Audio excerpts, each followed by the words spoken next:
Thank you. Thank you very much. Fellow Sierra Leoneans, distinguished members of the international community, friends of Sierra Leone, and esteemed listeners. Today, I stand before you to address you on a matter of utmost significance, a matter that deeply concerns the very essence of our cherished nation, Sierra Leone. This matter touches the lives and hearts of every citizen, transcending political affiliations, ethnic and regional boundaries. It revolves around our recently concluded three-day inter-party dialogue between the APC and the bill-led SLPP regime, and the subsequent agreement or communique signed by the APC, the SLPP government, and international mediators representing the African Union, ECOWAS, and the Commonwealth. I have passionately followed your diverse reactions before, during, and after the dialogue. I would like to state at the outset that I am heartened by your critical perspectives and keen interest in such a matter which understandably, but most unfortunately, also almost descended into the risk of disturbing the hard-earned unity and peace within our party, as well as distracting us from the party's high sense of a national purpose. I totally understand the emotions, the anxieties, and even the disappointment among some of us. I make bold to say that the mixed reactions were not unexpected. The anger was not unexpected, nor was the demand for a stronger action reflecting our core position out of place.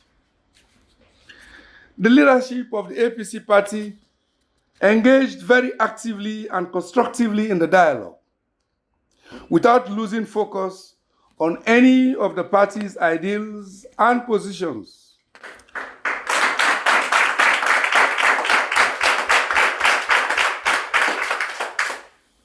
The leadership of the party engaged very actively and comprehensively in the dialogue, without losing focus on any of the party's ideals and positions relative to the rigged June 23 elections.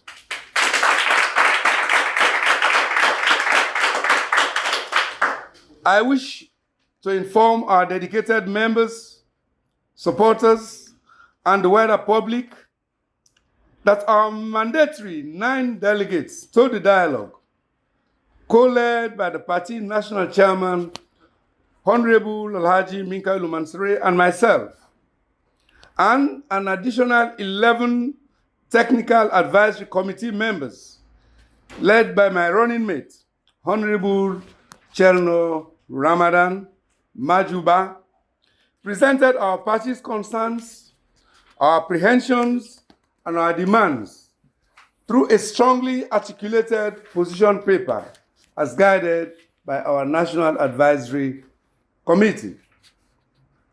The Independent Commission for Peace and National Cohesion played a crucial role in facilitating this mediation, supported by esteemed international organizations.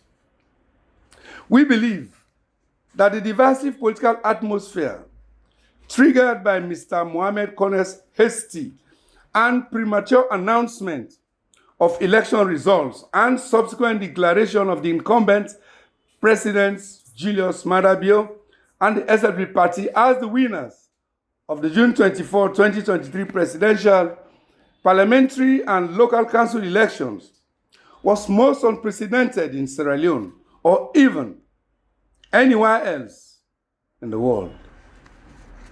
This, we believe, should have prompted a more assertive response from the international community, in particular, all election observer missions. Had they chosen to arbitrate much earlier, undoubtedly, many of our demands could have been positively addressed and the ensuing stalemate averted. Nevertheless, we eventually consented to international mediation, leading to direct discussions with representatives of the SLPP-led government. Let us, as Sierra Leoneans, give this local initiative an opportunity to succeed.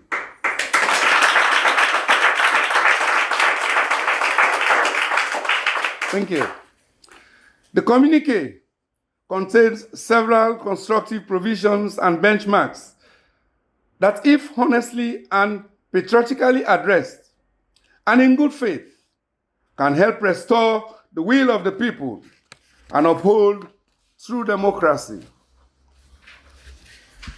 Through the dialogue, the three esteemed international organizations fostered an atmosphere of respect and urged Sierra Leoneans to take ownership of the process, prioritizing national interests above party-specific gains.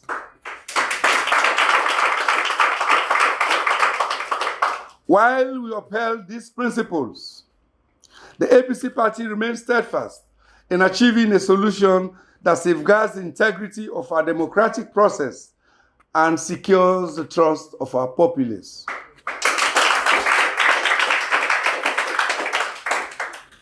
Considering the nature of the massive election irregularities and our demand for ECSL certified results to be provided to party agents and observers as legally demanded, we believe that the cross-party committee provided for in Resolution 3 of the agreement will address such concerns.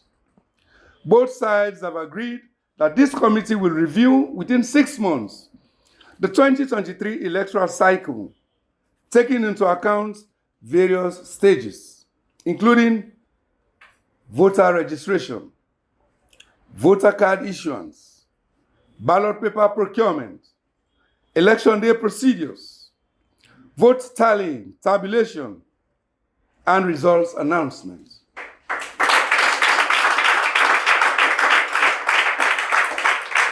Furthermore, the committee will also draw from lessons learned in past elections since the restoration of constitutional order after the Civil War, and does not, of necessity, rule out an early election.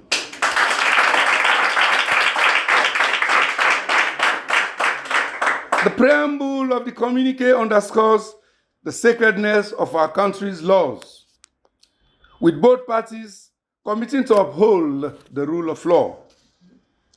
Recommendations of the cross-party committee are actionable and feasible. The committee will have co-leadership representation from the SLPP-led government, the APC, and development partners. I firmly believe that this committee's creation will provide a platform for both parties to engage constructively and allow justice, the rule of law, and peace to prevail in our beloved nation. Our people demand justice and truth, and I call upon all stakeholders, particularly those patriotic Sierra Leoneans who will serve in the parallel committees of monitoring and moral guarantors, to stand resolute in defense of our fledgling democracy and our homeland.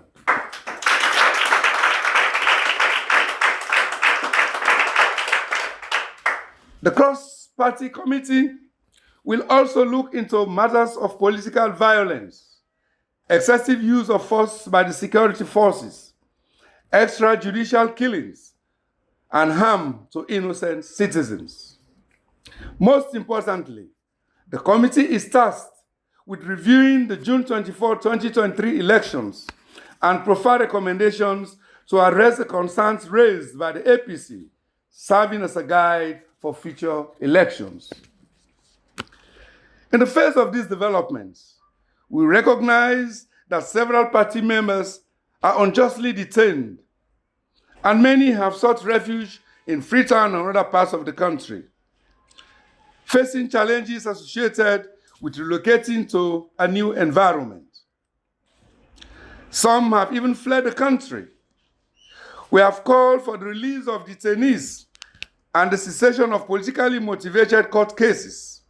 Furthermore, we have understandably encouraged our elected representatives to assume their respective roles at the parliamentary and local council levels.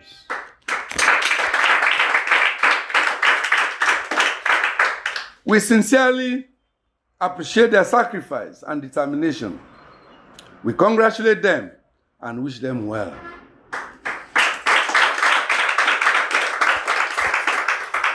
My fellow Sierra Leoneans at home and abroad, the elections of the 24th June, by which the majority of Sierra Leoneans opted to change the situation, was blatantly scuttled. If we have learned anything in that election, it is that we cannot anymore take our democracy for granted. Our election management institutions, in particular the ECSL and the security forces, as well as those acceptable democratic norms, have been under assault. And when we, elected leaders, fail to stand up to protect them, we just see how quickly things can erode. Prior to the elections, Sierra Leone was becoming a shining example for building a post-conflict democratic state. We have started showing the world that a strong, open government and a free society can thrive when political power is entrusted to the people. The peaceful change of government from SLPP to APC in 2007 and from APC to SLPP in 2018 demonstrate that the will of the people is above any one individual or political party.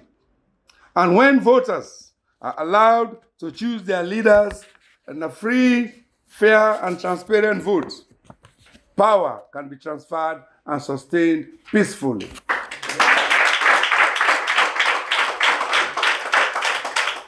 The dissatisfaction stemming from the elections has cast a shadow over our nation. The lack of transparency in those elections has left scars that still need healing.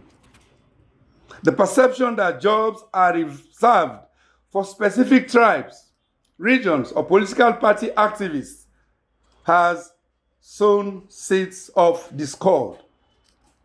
The fragile state of our economy keeps our people awake at night, worrying about their tomorrow, the day after, and the future ahead.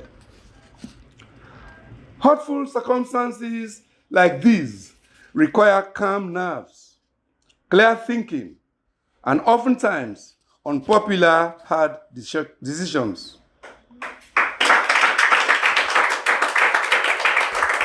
This is so because an emotional response to wrongdoing without the benefit of objective reasoning could be counterproductive. The APC party's decision to participate in this landmark inter-party dialogue was therefore informed principally by our firm conviction that in resolving a hurtful political impasse like this, there was a need for the two protagonists to have a conversation in the presence of other players. This was so that we could start the process of better understanding each other as politicians and finding common ground on which to correct political wrongs, while restoring confidence and integrity in our electoral system and body politic. This also underscores the fact that the APC is a party that puts people and country first.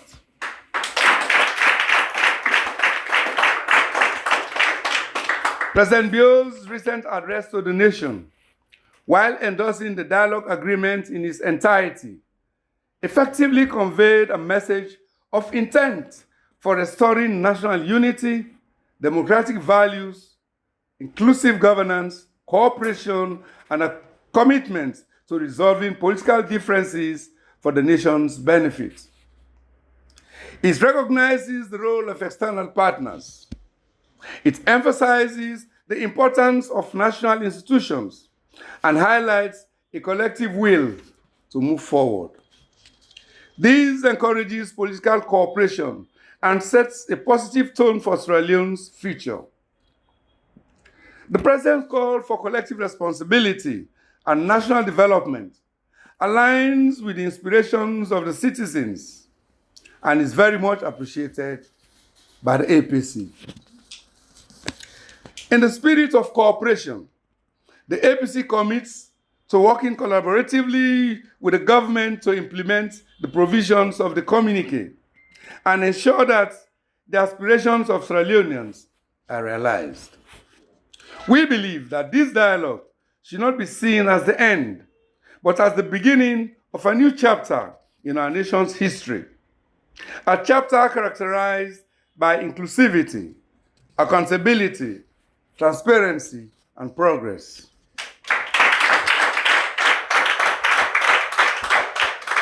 As we move forward, let us remember that Sierra Leone belongs to all of us, and its development and prosperity are the shared responsibility of every citizen, regardless of political or tribal affiliations.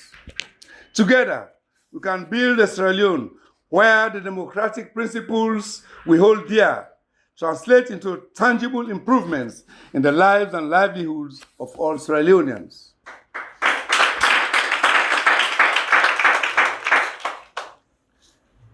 President Bio, the destiny of our nation lies in our hands. We have a choice to make, and it's a choice that will define our legacy. We can continue down the path of division and intolerance, or we can choose the path of unity, inclusivity, and social cohesion to save Sierra Leone. To achieve unity, we must start by listening to the electorate and meeting their demands. We must start by talking to each other at all times. We must adhere to the communique agreement in its entirety. We cannot afford further delays, as any delay will be seen as a lack of respect for an agreement we willingly entered into, and more importantly, a lack of respect for the people of Sierra Leone and our international partners.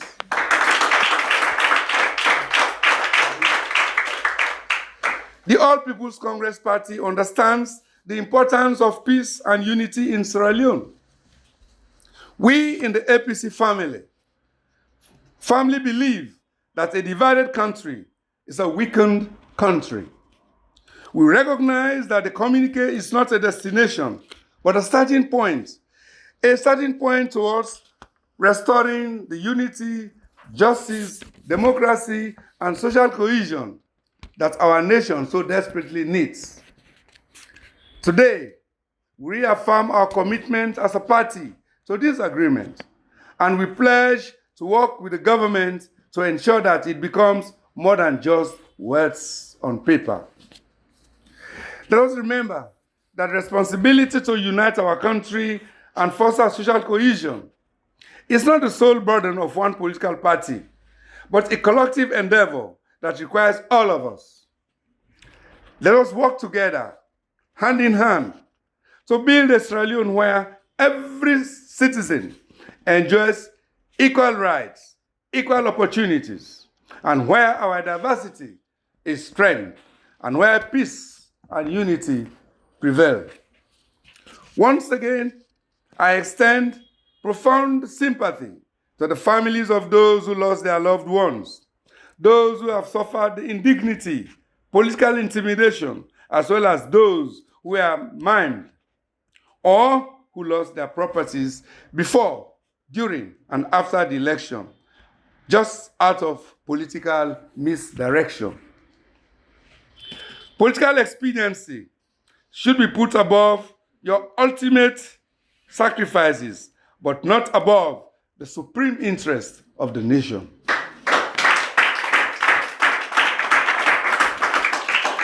Let me thank the mediators, led by former Vice President of the Gambia, Her Excellency Madam Fatoumata Jallow Tambajan, representing the AU and ECOWAS, retired George Musaga from Kenya, who led the Commonwealth team, backup technical experts, the diplomatic community, and our development partners, who showed keen interest and supported the dialogue process in diverse ways.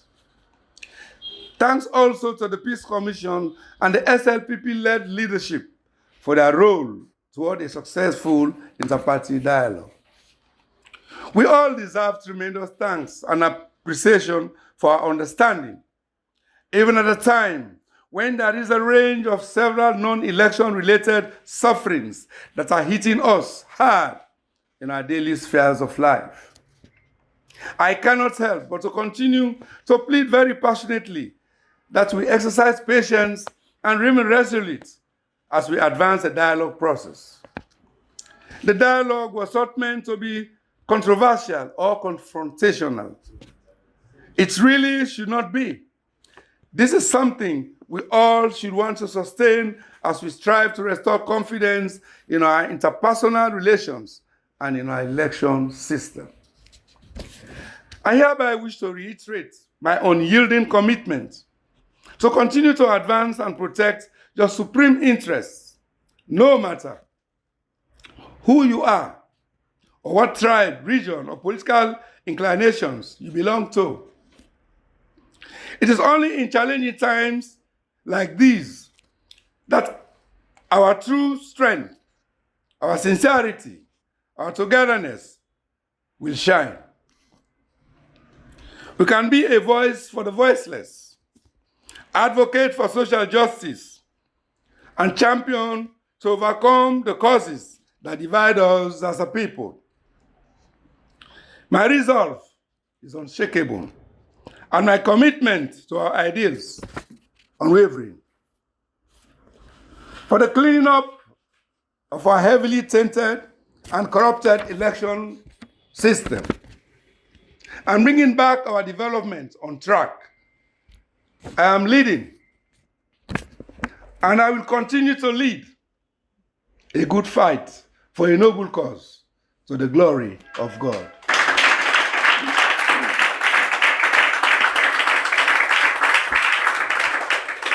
Thank you, and may God bless Sierra Leone.